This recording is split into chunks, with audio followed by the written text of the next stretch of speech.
Welcome, everyone. Thanks for joining us today. This is Benjamin Belgi here speaking, Executive Director of Wings. We're really excited to welcome you on this online event. Very excited to launch the Philanthropy Transformation Initiative today. You were more than 700 to register for that event, so I know that people are still joining. So we'll just get started slowly, but just already recognizing that the traction and the interest that this event has raised is really a sign that there is an expectation, there is an interest from the sector at large to see how our field can move, how our field can evolve in the current global context and all the big challenges we're facing as a field and as a society. So just to a little bit of housekeeping, we'll have a chat here on the right side of your screen. So if you want to introduce yourself, if you want to make some comments, to share reactions, to ask questions, please use the Q&A. And if you can just mention your name and your organization, that will allow everyone to know where this is coming from. So thank you and welcome again.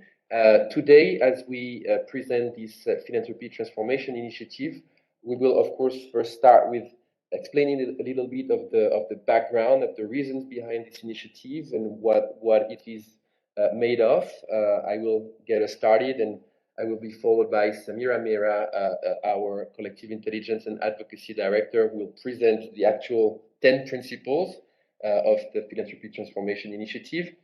And then we will have a panel with amazing speakers from very different perspectives and backgrounds, facilitated by Roger Davis, who will show how, in practice, this transformation agenda can become a reality and different dimensions and aspects of this transformation. So let me start just with a quick word about Wings, because this whole initiative is really the expression of a collective effort from our network to bring together our collective wisdom, our collective intelligence, and try to influence the norms of the sector, try to accelerate change in the philanthropy field. Wings brings together more than 200 organizations, networks, support organizations, advisors, foundations, and other field builders in the philanthropy and giving sector. And they are really working across the spectrum of philanthropy and giving and in different regions of the world, and really are able to bring this diversity of perspectives and experience to the field. And as a global network, strengthening philanthropy, creating connections in the field, and trying to advance the sector, more generally speaking, what we felt is that, especially at the time of COVID-19, I think everyone got, shaken up by the situation, and we felt this vulnerability of our societies, of our civilization, in front of this massive pandemic happening in conjunction with other really deep global crises, such as the climate emergency, biocultural extinction at a really massive scale, and other risks that really affect not only some parts of the population, but actually our entire humanity. And we just thought, as proponents of philanthropy, we're all here together to really represent the love of humanity, and we cannot just stay in the same position as we've been. We're facing a really fundamentally new situation, and there's a sort of a human species level conversation that needs to happen, and it concerns the entire philanthropy sector. So that is the sort of the background behind the Philanthropy Transformation Initiative, and really the sense of urgency for us to not only fill a few gaps left by governments and markets, because our resources, even if we're the biggest foundation in the world, will always remain very limited and tiny if you compare it to the scale of the solution, of the challenges.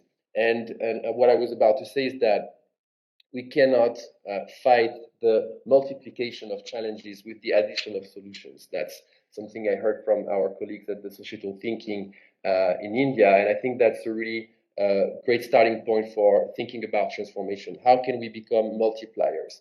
And so, as a big global and diverse network, we really started thinking about what are the practices, what are the principles that can guide our sector towards that kind of transformative role, that we can really help transform society in depth to address this global polycrisis, this set of interconnected existential issues that are all rooted in our economic and governance models. And so we decided to start looking at existing debates, existing criticisms, and also concrete tools and practices around the world on different aspects of the transformation that is needed. And we came together with this report that we will present today with a set of 10 principles. But we wanted this not to be sort of a report or a research, but actually a starting point for really building a movement for change in the field. So that's why, in addition to descriptions of these 10 principles and a bit of elaboration on the ideas behind them, we've also listed over 200 resources that are already out there, because of course we don't want to reinvent the wheel, but we want to elevate existing intelligence and knowledge. And so we've listed a great number of resources under each of these principles, as you will see, but also documenting some concrete practices from foundations around the world. And you'll hear some really exciting and interesting examples today during this call. And I just want to insist on the fact that this is a very collective effort. This is not just the Wings team. We've worked with the Cambridge CSIP supporting the research. We've involved all the Wings, a great number of Wings working groups. There have been more than 30 reviewers and contributors from our network, different thought leaders, and so that's really a great milestone for us to be able to bring that knowledge together and share it with you now today. Just before I ask Samira to present 10 principles, which are the backbone, the core of the initiative, I just wanted to talk about the mindset shifts that are needed to support the transformation of our field. And so these mindset shifts are three, and you can see them here on the screen. The first one is that we believe, and that's what we've heard from everyone we've involved in this process, is that foundations and funders and philanthropies in general need to shift their thinking of themselves, not as the one who are achieving a certain result directly, in a sort of direct causality effect, achieving outcomes specifically, but more as enablers that are allowing others, may that be grantees, social movements, markets, governments, policymakers, etc., to really create change at a greater scale. That's where we believe our field can make a real difference. So not achievers, but enablers for greater change. The second one is about walking the talk. We've seen for too long foundations and philanthropy in general, acting in a certain way when it comes to grant making and having a certain number of social goals and values and vision, but then when it comes to managing their own endowments, for example, their assets, or to leveraging other aspects of their work, or it's not aligned, it's not contributing in the same way. So given the scale and the emergency of the issues, the call is for our sector to leverage all its assets, not just parts of it, and to align everything, leadership, governance, management of assets, etc., influence, behind these values, behind these social goals. That's the second big idea, and that's the second big mindset shift. And the third one, and linking back to these few words I was mentioning about the polycrisis, is the importance to think about the future and to create the future as we work in addressing immediate, of course, and urgent issues. So it's not about forgetting about the present, but it's about integrating into our today's work the future, and that's including around, of course, the climate lens and other big, massive issues that are going to affect our entire society, and that we need to start really embracing much more intentionally into our work today. I'll stop here for now, and I'm glad to invite Samira to present the 10 principles. Thank you very much.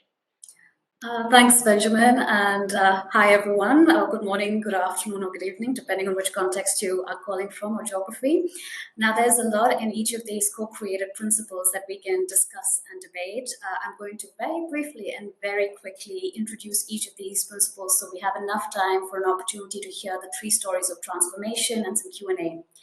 Now, some of these principles will be all too familiar and some might be different. Some might feel intimidating or overwhelming in terms of scope, but we hope that our collaborative approach has helped us highlight key nuances and challenges in living these principles based on size, based on geography, based on context, type of donor, for instance, operating or grant making foundations, and more.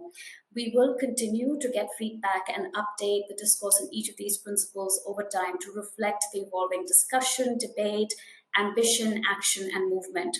So, the first principle, act with transparency, openness, and accountability, involves being open with internal stakeholders such as your team, as well as external stakeholders such as the public about activities, including funding distribution, decision making, financial management, and programmatic impact.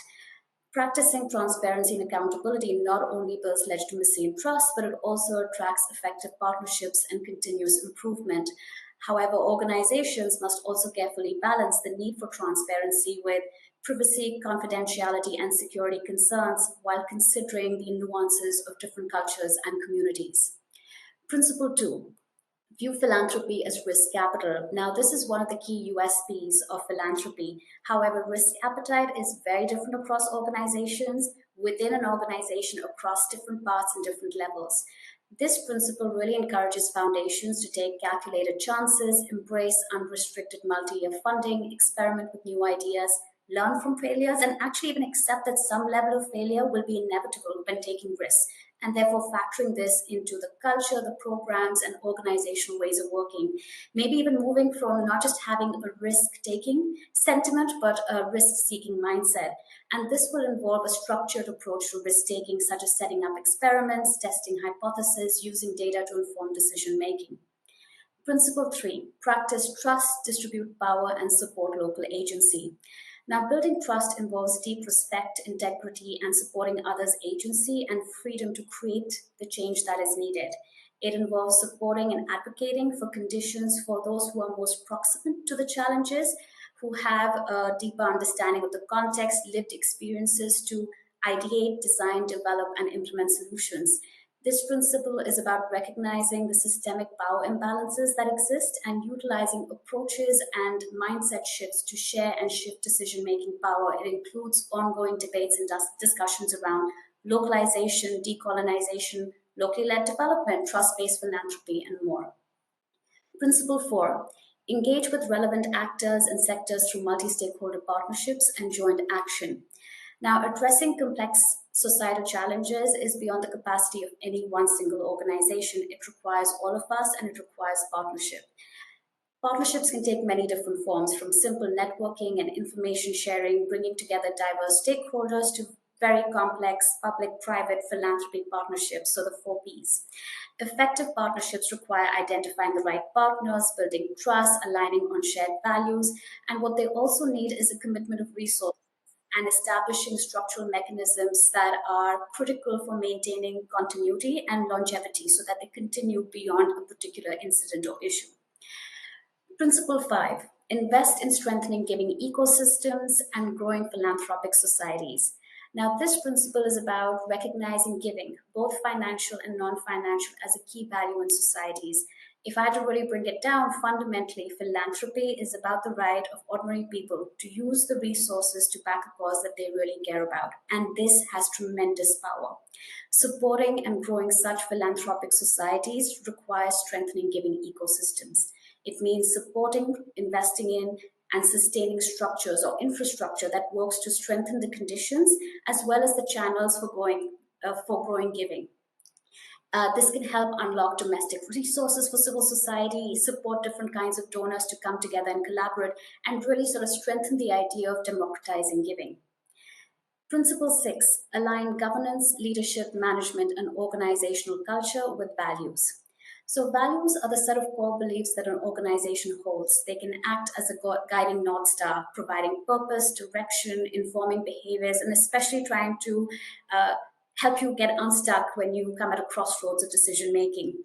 This principle is about unifying everything behind values: leadership and culture, influence and connections, endowments and assets, programming, as well as the capacity to influence families and business practices in the way wealth is being created in the first place. And for this to happen, really, values need to be embedded across the organization and lived at different levels, internally and externally. The role of boards is critical within this in terms of giving direction, holding leaders accountable, and modeling and reinforcing values. And tensions will arise in how these values are lived, but making space to discuss and debate is going to be really important. Principle 7: embrace a systems change mindset and address the root causes of challenges.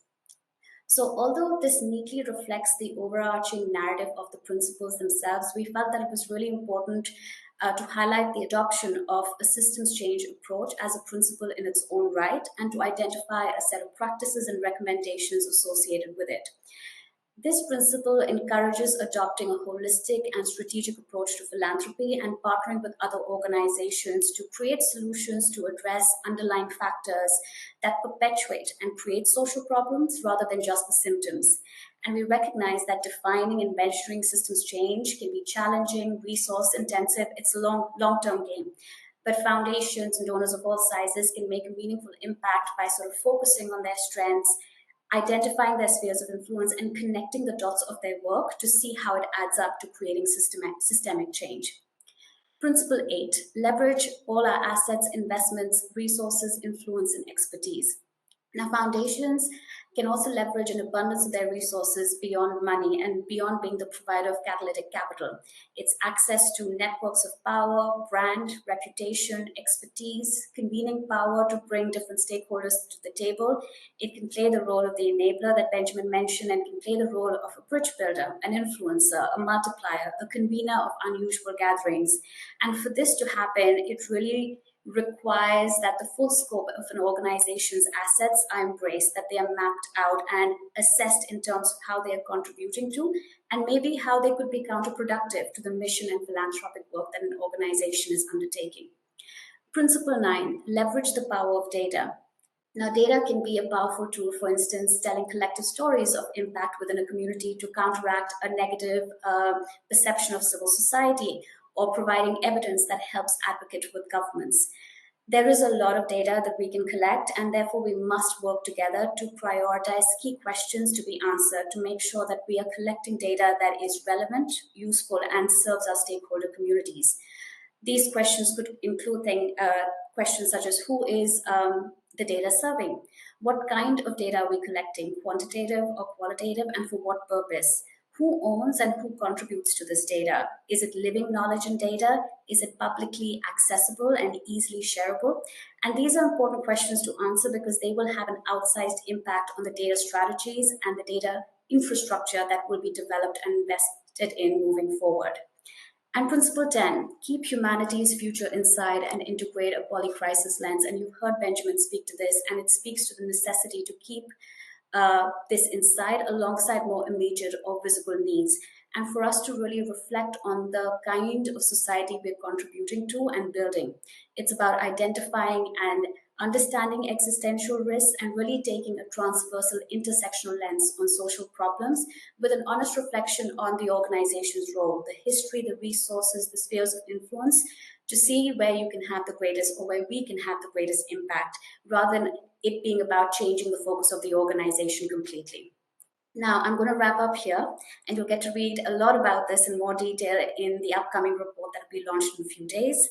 We recognize that transformation is a journey in itself, and we hope that the report, as well as the stories of transformation that you hear, provide useful learning and inspiration. I'm going to hand it over to Rodri Davies now, Director of Why Philanthropy Matters, who will be moderating the rest of the session. Over to you, Rodri. Thanks very much, Samira. It's a pleasure to be here, and hello to everyone taking part. I mean, my job is, as far as possible, I think, to fade into the background and not be too visible. Really, I'm just here to facilitate a conversation with the three wonderful panelists that we've we've got. So just to introduce them first, we have Delphine Morales, who is the CEO of Philanthropy Europe Association, or Philea. We have Rodrigo Piponzi, who's the founder of Editora MOL and co-founder of Instituto MOL in Brazil.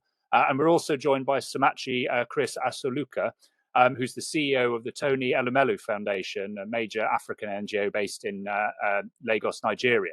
I'm going to come to each of them in a moment to give you a short presentation on how they have put some of these principles that we're talking about today into practice in their own work, which hopefully should really bring things to life for all of you. But first, I want to just briefly come to each of the participants and ask them a big question, it has to be said, but one that I'm hoping to get a very short 1-minute answer on, which is just to say a bit in their own words about what transformation means to them, because it's obviously what we're here all talking about today. So perhaps I could come to you first, Delphine. Sure, thank you, Rodri, and thank you so much for the invitation. A big question indeed, 1 minute is short, but I think transformation, first and foremost, is inevitable. There's this Greek saying that everything changes and nothing is permanent, and that's always been the case. What has been different over the past years is that it's become essential for our survival to transform and to transform fast. And in that sense, transformation is about increasing our ability to envision a new and different future, about accepting to let go of what no longer serves us, about embracing uncertainty that comes with change, and as was also put in one of the principles, about being bold enough to move forward with that grand vision. And there's really a momentum, I think, for philanthropy to embrace, a momentum to build upon the good practices that have emerged during the pandemic and after the pandemic, and to really think about that mindset shift that is needed, that Benjamin also alluded to, where we can actually reimagine our role, reimagine our purpose, reimagine our impact, without, for that matter, letting go of what we know works. So that, for me, in a nutshell, is transformation today. Excellent, and incredibly a lot said there in a short space of time. And Rodrigo, maybe I could come to you for your thoughts on the same question. Yes, thank you, Rodri. It's really a hard question for a short time, but I can build on what Delphine said, and I loved your answer. For me, transformation is somehow having the ability of immersing in our own values and understanding how they can contribute with others to promote real, deep, and extraordinary change. I like, from my own perspective, from my own life, I see that transformation comes when we identify and use our privileges in benefit of others, and not only for ourselves.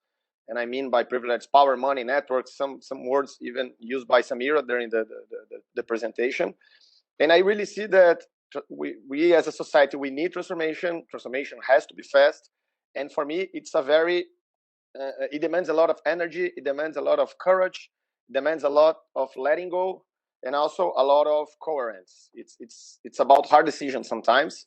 And finally, it's from inside to outside. I really believe that there's no collective transformation if we don't work in our own transformation. So for me, it comes from personal to collective perspectives.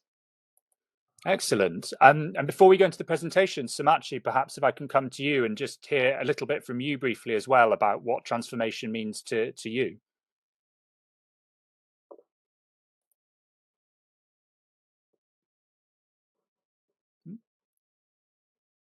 I think I can't hear Samachi at the moment. I don't know if anyone else can. No?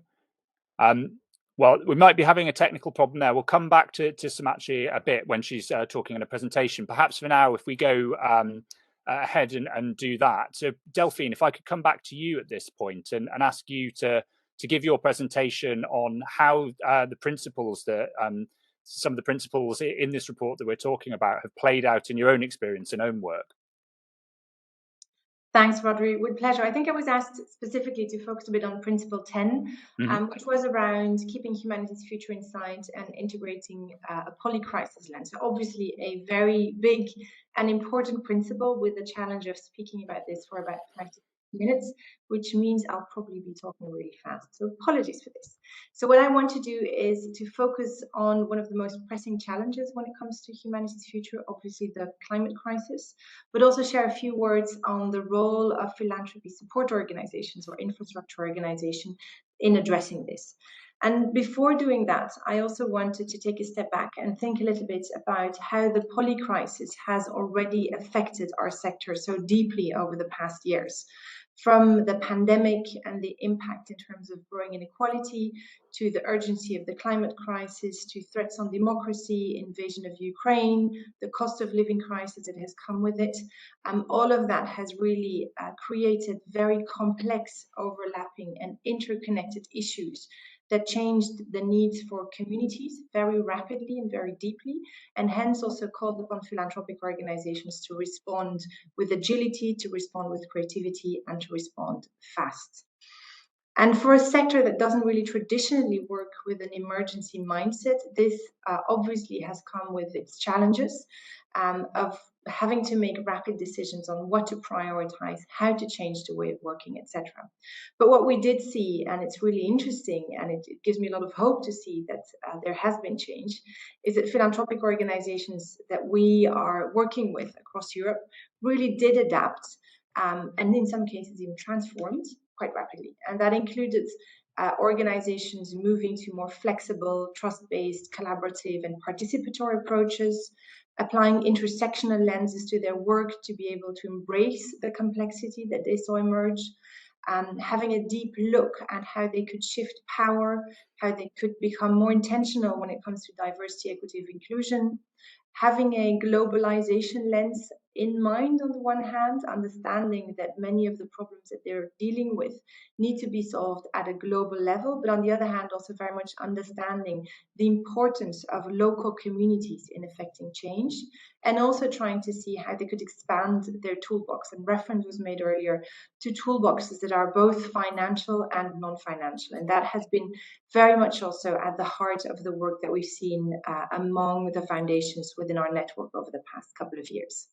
And with that, I think there's also a general appetite that is emerging to collaborate around futures thinking, collaborate around foresight, around horizon scanning, to really understand where the needs of communities will evolve tomorrow, or even better in the next decades, and to then think about what that means for our work as philanthropic organizations today. And when it comes to keeping humanity's future in sight, it's of course impossible not to consider the urgency of the climate crisis, or the code red for humanity, as it was mentioned by the latest IPCC report. And while there's still been relatively little philanthropic investment in this existential threat for humanity, we do see that it is in fact keeping the sector awake at night. To illustrate that maybe a little bit, a couple of weeks ago, we brought together about 700 philanthropic leaders from across Europe and around the world to our annual forum, the Philia Forum. And from a poll that we organized in the context of this forum, it revealed that 88% of the delegates considered that they thought the EU wasn't doing enough to combat climate crisis, 88%.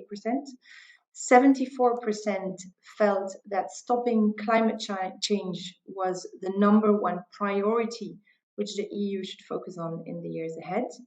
And when we asked them whether every foundation should apply a climate dimension to their work, whether it is in the field of their programs, operations, and investments, the average rating on a 1 to 5 scale was 4.3. So philanthropic organizations and the participants at that meeting really felt that this was something that every foundation should be having a deep look into. And what I think is important to underline here also, in the light of the principles presented, is that climate is indeed increasingly understood as an intersectional issue. And therefore, climate is of relevance for all of our foundations and for everything that we do, not only for climate funders. And one of the ways in which at Philea, and in collaboration very closely with Wings and many others who are potentially here with us today, one of the ways in which we try to respond to that need of applying a climate lens to everything foundations do is through an initiative which is called the Philanthropy for Climate Coalition. And this Philanthropy for Climate Coalition is a growing community of over 630 foundations, all with very different missions, very different backgrounds, very different approaches, but all committed to implement meaningful climate action. And they do that because they understand that fundamentally the climate crisis erodes the basis of all philanthropic activity. And they therefore commit to doing something about it by signing up to a commitment. And we're hoping to see many more foundations sign up to this commitment together with Wings to address one of the most pressing threats for the future of humanity. So maybe to end on a point that was also mentioned by Benjamin in his opening, I think that for climate or for any other dimension of the polycrisis, it's clear that no one organization alone will be able to affect the situation and the reality we're seeing sufficiently for real change to emerge. And that's why I also wanted to say a few words about the role of philanthropy support organizations in the transformation agenda. And some of us or some of the participants here may perhaps be less familiar with these organizations.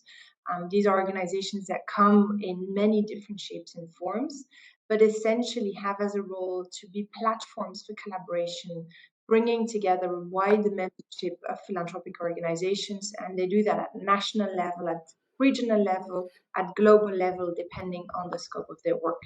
And with that, they do play a multitude of roles for the sector. And these include operating as a hub for collective knowledge and thought leadership, being enablers for peer learning and collaboration, being representatives and advocates for the sector, which is increasingly important in countries and regions where civic space is under attack. They're also representatives of some of the good ideas and innovations that come up and can act as multipliers for these good ideas, supporting the ability of foundations to talk through both successes and failures, to explore collaborations and to learn from each other. And within Philea, we represent both individual foundations as well as national associations or national support organizations. And we're seeing very closely how, for instance, in the Philanthropy for Climate Coalition that I mentioned earlier, these infrastructure bodies can be critical multipliers to increase our impact across Europe and accelerate the much needed impact. So to end in a nutshell, I think the polycrisis presents us with a momentum to change, a moment of truth for philanthropy, which requires deep reflection and swift action. And I think that if we're serious about humanity's future, we do stand a better chance at making a meaningful contribution if we do it together. So thank you, and back to you, Rodri. Thank you, Delphine. And Rodrigo, if I could come to you, I think you're going to talk particularly about your experience as it relates to Principle 5 and about how we invest in strengthening giving ecosystems and building more philanthropic societies. Yes, thank you, Rodri. I'm very happy to talk about Principle 5 because I've been working for almost 2 decades with philanthropy in Brazil, especially from the beginning, supporting lots of organizations with my social business, and now leading 2 institutes working in this field. And I've learned a lot about the importance, how crucial it is to invest in strengthening the giving ecosystems, to understand how we can unlock resources and how can we democratize giving. So for me, I feel very familiar and I feel very safe when I see the principles because they really talk a lot about my beliefs in this field. I really think that we must see some organizations as enablers. I really like this mindset shift that Benjamin brought because for me, Principle 5 is about supporting enablers and understanding how can they work better in the field. This has been seen across all challenges that we were talking about here. And maybe the best way to start talking about this principle is to give you a little bit about my perspective on philanthropy, because I think that really resonates on why we should strengthen the ecosystem. So for me, philanthropy must be from local to global. So we need to interconnect our efforts. Like we have a huge issue when we see that more than 95% of the resources are concentrated in Europe and US. So we really need to shift this concentration.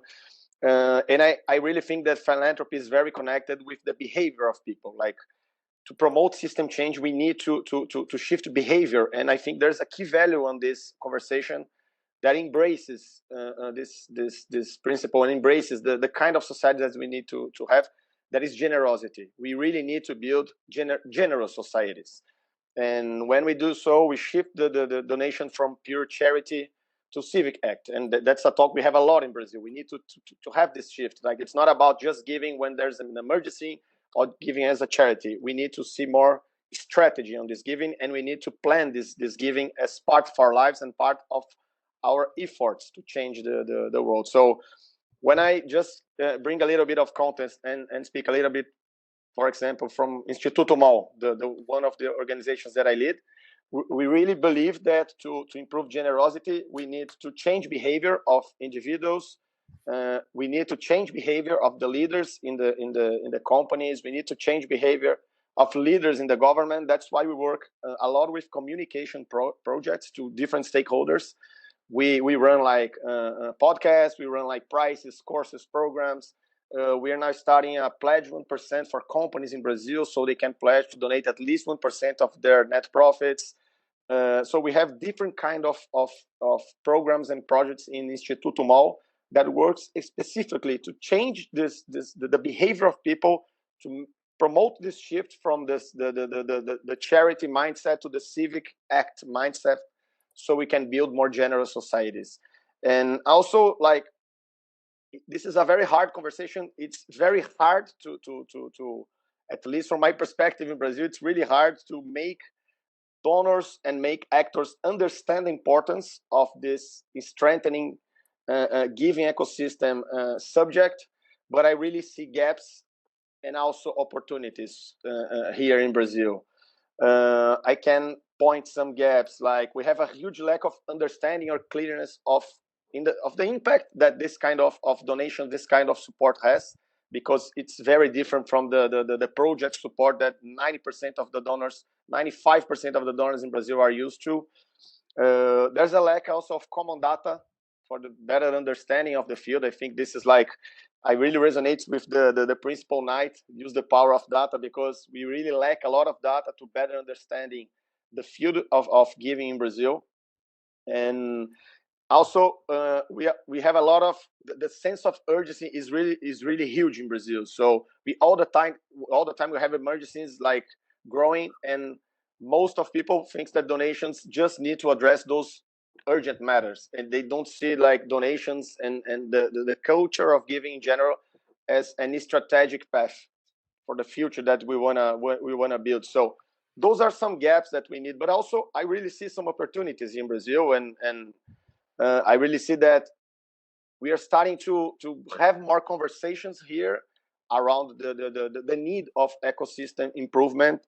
I really see that we are starting to build some common agendas around that.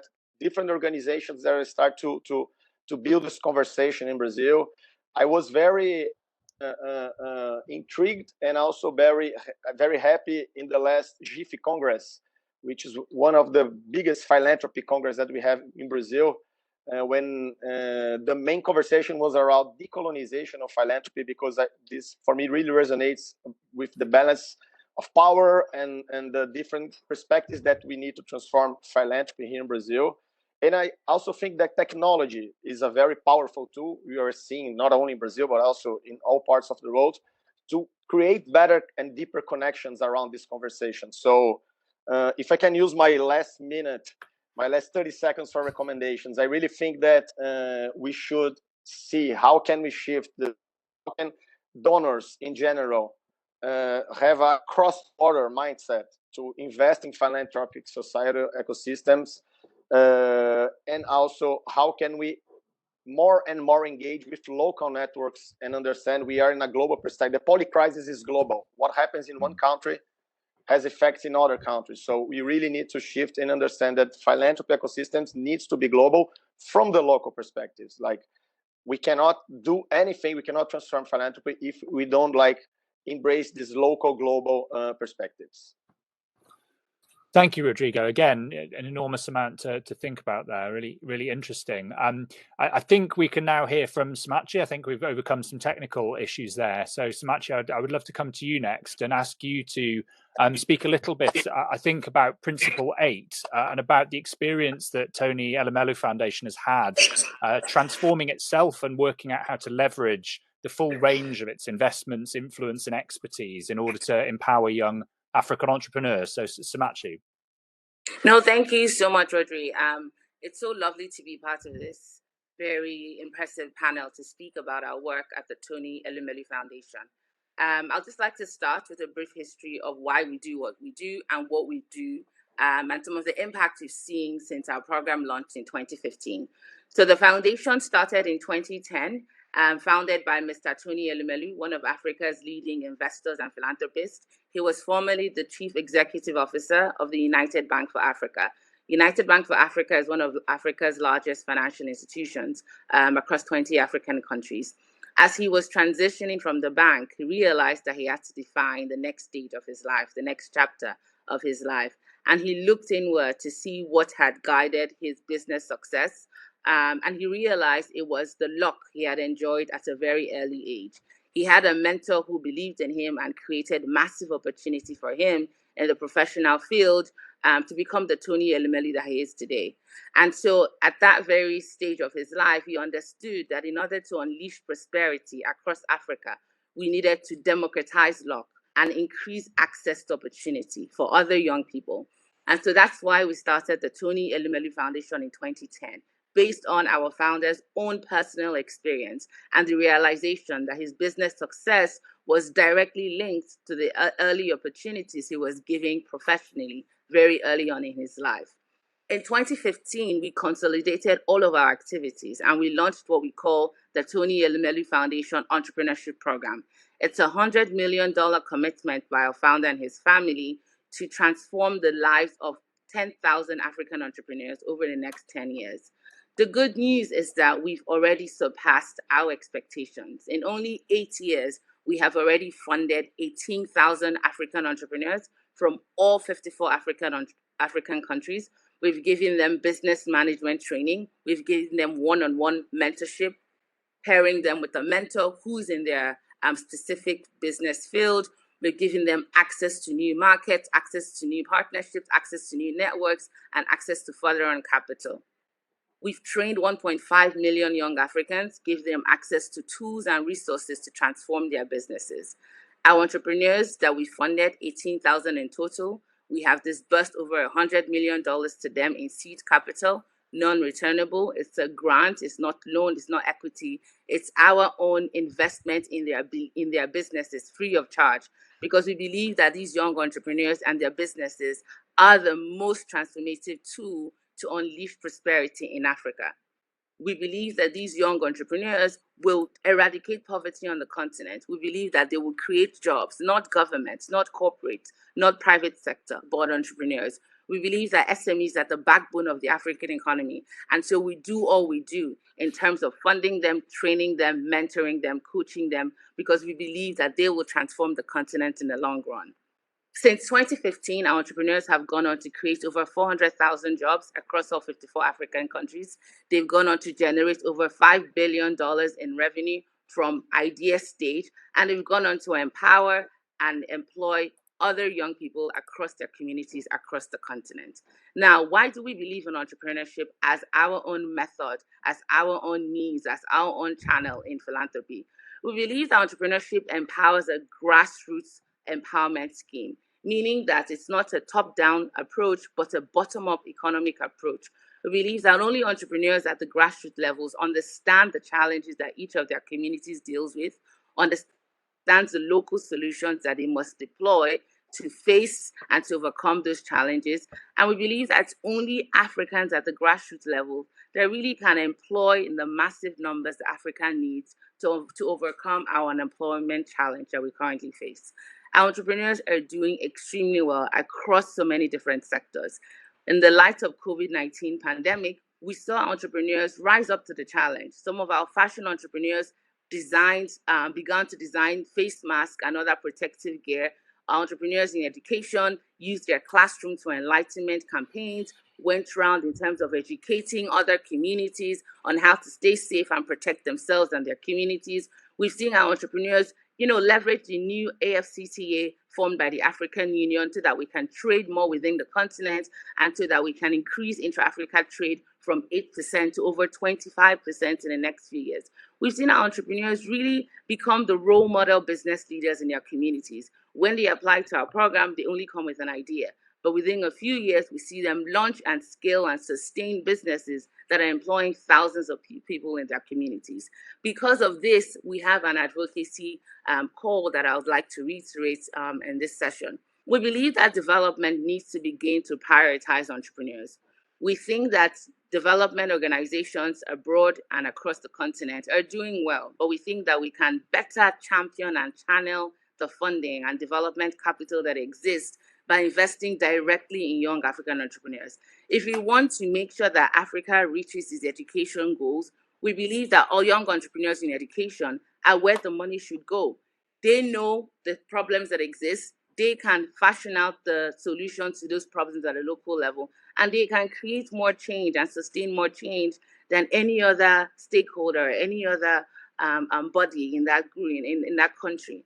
And so we believe that development capital needs to identify more entrepreneurs, channel the investments in those young entrepreneurs, train and support more young entrepreneurs, and open more market doors and access for more young entrepreneurs. The Tony Elumelu Foundation has invested over $100 million of our own capital in these African entrepreneurs. But we want to call on other like-minded stakeholder groups, other development organizations, other philanthropies across the world, other CSO organizations, and it goes on, to work and partner with us so that we can identify and fund and train even more. In any given year, I have 400,000 applications for our program, but we can only fund 1,000 a year. So that's 399,000 young African entrepreneurs whose hopes that we are dashing, whose businesses we're not giving support to, who we're not training, who we're not empowering to become the next generation's business leader. And so at this session, I'd really like to appeal that we work together, we see how we can collaborate and partner so that all these young entrepreneurs who apply to our program every year and whose hope we have to dash because our own capital is limited, we're able to give them that economic hope and that opportunity because they and their businesses will transform Africa for the long term. Great, thank you very much, Samachi. And at this point, I think we're going to move into a sort of broader bit of Q&A. And I just wanted to, as we move into that, say, you know, we've heard some really clear themes coming out of everything that's been said today. And I think some of those are the importance of a greater sense of urgency within philanthropy at the moment, the need to join the dots between local responses and action at a global level. We've heard a lot about the need for collaboration within philanthropy and the need for collaboration between philanthropy and other sectors as well. I think there's an enormous amount we could talk about, and we've only got a limited amount of time. So first, I just wanted to ask a question about the last of those to the participants and just say, what role do they see philanthropy uniquely playing in relation to government and the private sector when it comes to addressing some of these multiple challenges that face us as part of the polycrisis? Delphine, maybe I could come to you first. And please, if other participants have something that they want to say, please just let me know, but I will come to each of you in turn as well. Sure. I think two things. First, I do believe we need to acknowledge that kind of the specific distinction between different sectors is fluid, and that in the next decades we may see more of that fluidity emerge, whereby doing good is no longer the thing that philanthropists and NGOs do, but that corporates increasingly also feel is important for them. So I think there is that element to take into account, which also leads to the fact that we need to think thoroughly around where there is a unique value proposition from philanthropy. And to me, that really lies in the independence that we have, in our ability to take risks, to think longer term. And those are topics and themes that we take a lot of pride in, and we try when we can to implement them. But I think we should be doing much more and much faster than what we're able to do today. Great. And Rodrigo, if you want to pick up on the same question, I would also love to ask you about the issue of urgency as well, because it's something you mentioned in your own remarks. And just perhaps if you could say a little bit more about what is actually required if philanthropy is to show a greater sense of urgency. Great. Oh, just quickly build on what Delphine said about the role of philanthropy in the sense. Also from my perspective here in Brazil, I think that philanthropy has a huge amount of influence to play also in government, because that's something that we are working towards here, to understand how can we take the risks in philanthropy, how can we test some solutions, build some solutions here, and address them to government to make they build them as public policies. So I really see the power also of influence in the role of philanthropy when we connect with government. And regarding the sense of urgency, it's a hard question, actually, especially from this local perspective that I have, when we have like each week a new emergency, and this mindset in general that donations are for the emergency. So it's really hard to have this conversation and to shift this mindset around the balance that we need to have between the emergency donations and the strategic donations. For example, I run another institute, which is called Instituto ACP, the initials of my father. It's a family institute that works towards the institutional development of the third sector. And this is a very long-term commitment that we do with the organizations. It's not something that we see the impact in 6 months, in 1 year, or in 2 years, but it's really, really strategic for the way those organizations not only build their impacts, but also how they can influence the fields. And it's all around some of the principles, the decolonization, the empowering of local communities, and etc. So I really think this is a hard conversation, but it's something that we need to build this conversation. We need to build this mindset around how we can balance emergency and strategy around philanthropy, and also understanding that we have a lot to do on the emergency. Mm-hmm. So it's not something that we just shift fast and that's it. No, it's a hard work to do. Great, thank you, Rodrigo. And Samachi, perhaps if I could come to you, we didn't have a chance to hear from you earlier about your take on what transformation means. So maybe I could ask you to say a bit about that, but also about the question of how you link the need to be responsive to local context, which obviously you're doing in your work at Tony Elumelu Foundation, but to join that up with some of these conversations that are happening at a global level about transformation. Yeah, thank you. I think transformation at the Tony Elumelu Foundation means to us eradicating poverty, creating jobs in the millions, and economically empowering women. And then to link it to your previous question around how do we then engage government for some of this transformation, I think that our role at the foundation is to create that convening avenue where we bring entrepreneurs and young people and government to the same table. And so governments are able to get firsthand insights and data and knowledge and information directly from the entrepreneurs and young people on the gaps that exist policy-wise, the gaps that exist in terms of infrastructure, and what they would like to see the governments do to support entrepreneurs and small businesses and young businesses. You know, I often say that governments around the world mean well. And when you speak to them and engage with them one-on-one, you see that their hearts really is in the right place. But you can't act well when you lack the data and the insights and information. And especially when you're getting data from middlemen who have their own incentives and their own, priorities. So there's nothing as enriching as creating that platform where entrepreneurs can give this information firsthand to their governments and policymakers. And we've done that across the continent, and we've seen the incredible work that has resulted. We've seen changes in tax policy. We've seen changes in startup creation laws, just because we brought these entrepreneurs to the same table as your governments. And then lastly, on urgency, I think that there's never been a time more urgent than now. Africa's population is expanding every second, and we see that young people are increasingly getting restless, and with good reason. They don't have jobs, they're trapped at home. They have aspirations that are unmet. Some of them are crossing the Mediterranean in very dangerous circumstances to escape their reality. We need to understand that no one wants to leave behind all that they know in search for a future that's very uncertain. So you can't imagine the dire realities that these young people are facing. So indeed, there's never been more urgent time than now. And that's why at the foundation, we call on a global realization that these young people are who we should be prioritizing. We shouldn't be giving governments, these big capital amounts. I think that we should channel a lot of them directly to these young people, because they've shown us through our program that if you give them the capital and the training and the mentorship, they make the right business decisions, and not just for themselves and their families, but entire communities. We've seen communities being lifted out from the poverty line because of 2 or 3 entrepreneurs that exist in that one community. And so we can't even imagine the large-scale transformation that we would unleash if we begin to prioritize more of these young entrepreneurs, and there are millions, for example, if only 18,000 of them have created over 500,000 jobs in under 4 years, then imagine the jobs that we'll be talking about if we empower millions of them in any given year. And so that urgency, I don't think the global community understands it. As a Nigerian, I live in Nigeria, I'm based in Nigeria. I've lived in Africa most of my life. I see the hopes that are being dashed every day. And I know that we cannot talk about stemming the migration issue or stemming insecurity or stemming poverty if we don't create and support more SMEs to unleash this transformation and prosperity in Africa.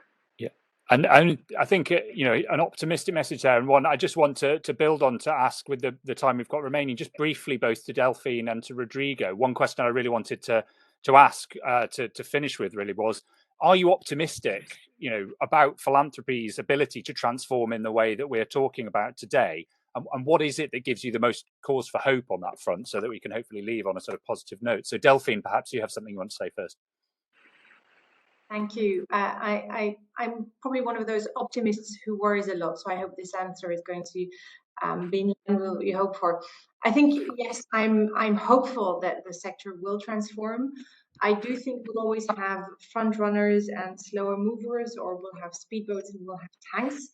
But eventually, I do think that we will all have to transform or be at risk of becoming obsolete. And what I think gives me hope is first the fact that we've seen that we can. We've done a lot in the wake of the pandemic and because of the crisis that we faced over the past years, and we've really seen some exciting, innovative ways of working. But a second thing that also gives me hope is that we work in a sector where people really care a lot about what they do. And going back to Rodrigo's point earlier, that it starts from within, I think the fact that we work with people who are willing to do the work, who believe in solidarity, who are waking up every day to do something that they feel can be meaningful, and they do it mainly for the reason of affecting change, I think does really give me hope as well. Great, Delphine. And Rodrigo, if you could very briefly, maybe just for sort of 30 seconds, if you have anything you want to add, I just want to make sure I leave enough time for Benjamin just to give us some remarks at the end. Yeah, no, just really quick. I'm on the same page as Delphine. I'm really optimistic, and I really see that we have the roadmap. And especially during after the pandemic, we can see sectors combining solutions and sector talking much more. I say that generosity is now something that you read in newspapers, that you read in the websites, and this changes everything when you think about how to build the philanthropy around sector. So I'm an optimistic. I really think we have the roadmap, and depends on us. Depends, as I said, from our own organizations to understand how can that provoke influence to build like common agendas and bigger works. And that's a great way to lead in, just to hand over to Benjamin to tell us a bit more about what Wings is planning on doing more with this Philanthropy Transformation Initiative and what the next steps are. Thank you so much. That was really a very insightful conversation, and great to hear all these perspectives resonating and seeing also all these questions on the chat. I'm aware we're not able to address all of them at this moment, but the good news, as you can see on this slide, is that this is really just the first step. We're planning to have really in the coming months, in the coming years, many debates, discussions, especially at Wings Forum, and in a minute I'll just show the next slide, but just for you to know what you can do to engage. First, this repository of cases and concrete examples is open. We have just the first batch of cases, but we want to feature more cases from around the world. So please do share your stories of transformation with us. Do share resources. You'll see we have over 200 resources listed in the first report, but we know that we're missing some. So please keep sharing resources with us. And champion this movement. Really, for us, it's important that we connect the dots, because none of these discussions are new, but bringing them together and strengthening each other in this effort to accelerate change is really important, so we can join the movement. And the role of networks, the role of support organizations here, as Delphine mentioned, is really critical. So let's work with different networks and try to really build a movement. And as I was just referring to that, Wings Forum 2023, and we can show it here on the next slide, is actually about transformation. The main theme is transformation, and the tracks of the program are built on the mindset shifts that we were talking about earlier to become an enabler, to walk the talk, and to create the future. So this is where really, as a global network, we will come together with our members from all over the world and discuss how we can make that agenda a reality. This is, again, not a report. Philanthropy Transformation is a journey. We need to engage in this journey all together. There's so much that we need to do, so much already happening on the ground. So now it's a really exciting time to connect the dots and make this change a reality. So once again, I would like to thank all our panelists, our moderator, Rodri, Samira, the whole team that worked on this event, and all of you for joining us today. We really look forward to your comments, your suggestions, your feedback, so we can build this movement together for transformation. Thank you very much. And also, just very important reminder, you have the website, so the report itself will be sent on your email in the coming days, but you already can visit the website with all the content, the principles, the stories, and you have it pinned here at the top of the chat, so you can already go there and then start sharing the website and exploring all the great content that we were able to gather from the network. Thank you so much. Have a great day, and looking forward to the next steps. Thank you. Thank you.